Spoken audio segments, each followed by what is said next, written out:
I've been a guitarist for 20 years now, and for a long time I was chasing speed and difficulty, thinking that the harder a piece is, the better the musician was. But that's just not true, right? Easy pieces can be just as beautiful and sometimes even more rewarding, and yet they're often looked down on by this elitist mindset that sees them as too simple or not real music.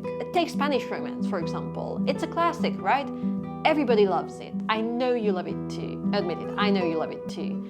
But don't we have other stuff than that? And I don't care what you say, but it's not even an easy piece. And the idea that to be good, you need to play difficult pieces is also just nonsense. Some of the most beautiful music is also technically the easiest to play. So today I'm sharing 5 easier pieces that are perfect for advanced beginners or intermediate players, and basically everyone who can appreciate the beauty in simplicity. Starting with a new discovery. If you've been subscribed to this channel for some time, you probably know how much I love Eduardo Díaz pieces. They are serene, hopeful and warm, and this next piece captures those feelings exactly. The piece is en un abrazo. En un abrazo? Hang on. En un abrazo. En un abrazo. En un abrazo, which means in a hug. Let's pretend this didn't happen. Alright, so this piece, and it means in a hug, and when the composer uploaded the video, I loved how he wrote in the description that a hug builds trust and a sense of safety. A hug is a greeting, a source of comfort, a show of support and affection. I love that. And I think he captured all of that in a beautifully flowing piece that is technically very accessible, and it's very melodic and well-paced. So, En un abrazo by Eduardo Díaz.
The next composer is Tatiana Stachak, and I brought 2 pieces today from her, again.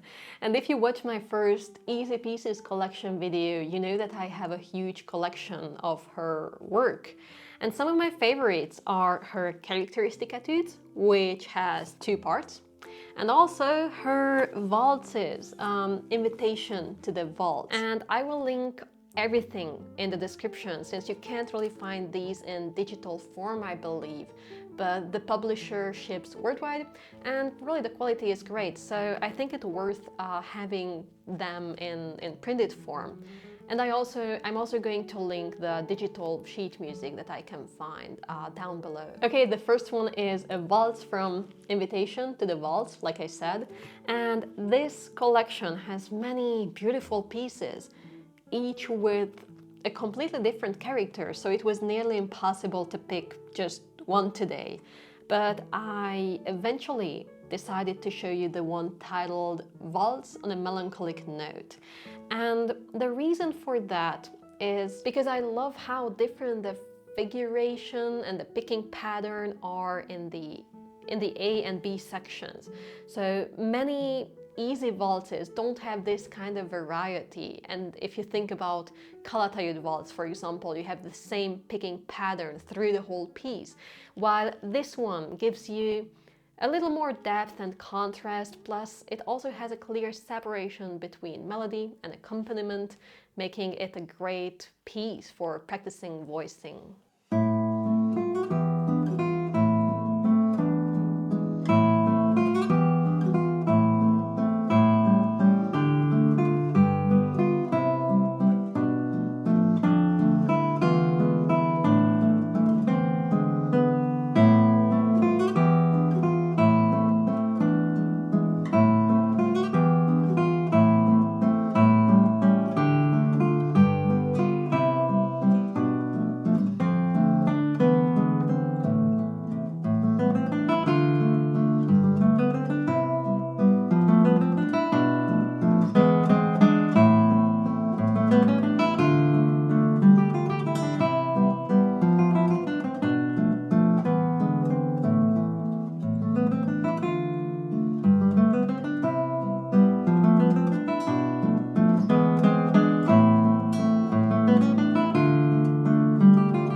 Another piece I recently discovered and is becoming a student favorite now in my classes is Irish Etude from this book. And even though it's really fast, I think it's still very accessible for advancing beginners or intermediate players because the patterns fit the instrument just so well, and you'll see what I mean by that. The right hand is quite repetitive, the left hand positions are easy to shift between, and it's also a great piece to work on hammer-ons and a little bit of pull-offs, but mostly to improve your right and left hand synchronization, because without that, this piece is just not gonna work. But still, it's such a fun one and it's hard not to love it.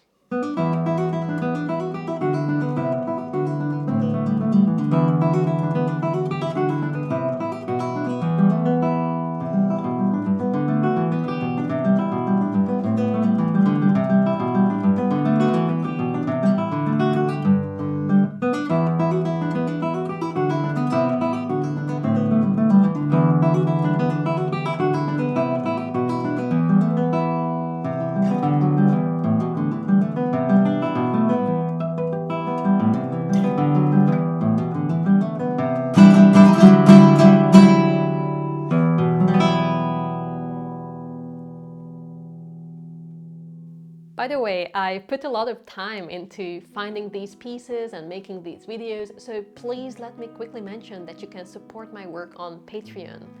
It helps a lot in making more of what I already love to do, videos like this one, for example. So you are going to find a link in the description, along with a link to my website where you can buy for example, sheet music, art prints, stickers, and other fun stuff. So check it out and think about it. Now, I don't even know what to say about this next one. It's simply just magical. It is from the latest publication by Mair, a composer really close to my heart.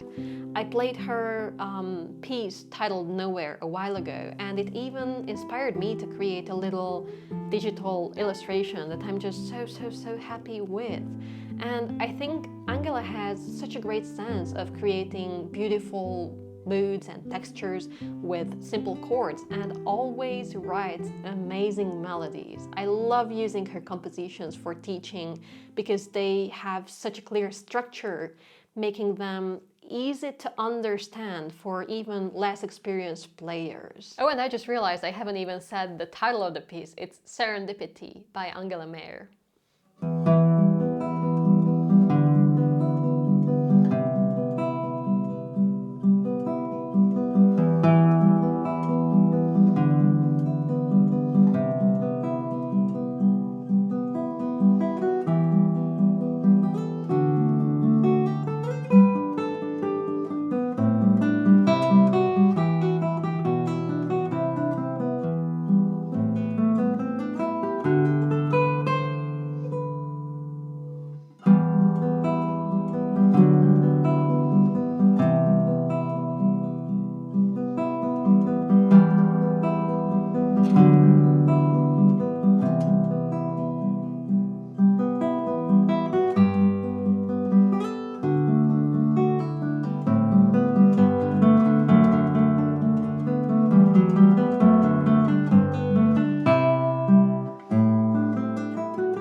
And I saved probably the most challenging one for last. And I wasn't even sure if I should add it or not, but I still just really wanted to bring this piece to your attention. It's gonna be Birds Flew Over the Spire by Kelly Ryan. Definitely not a beginner piece, but my intermediate students handle it pretty well. And the biggest challenge is knowing and understanding the fretboard. The piece isn't particularly fast or technically complex, but you're sliding all over the fretboard constantly, using a mixture of fretted notes and open strings to create this ringing, floating vibe. And I know that some people find that easy, while others struggle with high positions, and I totally get that. Yeah, I get that. But other than that, there are maybe 2 or 3 stretchy chords in this piece, nothing too scary. So it is beautiful. I recommend you to give it a go and see if it's something for you or not.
And I know I made some juicy comments on Spanish Romance earlier, but here's the thing.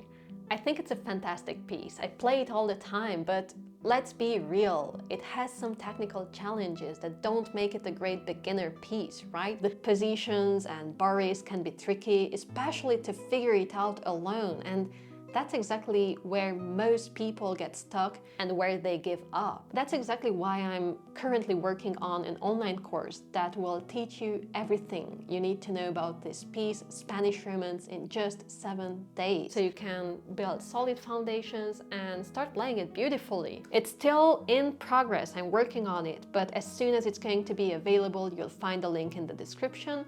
It's gonna be affordable, easy to follow, super helpful and fun, so stay tuned for that. And as always, before you go, let me know your easy piece recommendations in the comments. Some might even make it into the next episode of this series. Either way, it'll be a great source for discovering new music for everybody. And don't forget that you can support my work on Patreon, which helps tremendously. And you can also check out my other Easy Pieces collection videos by clicking on the playlist that's gonna pop up somewhere on the screen. I've also put together a playlist with some of my favorite easier pieces.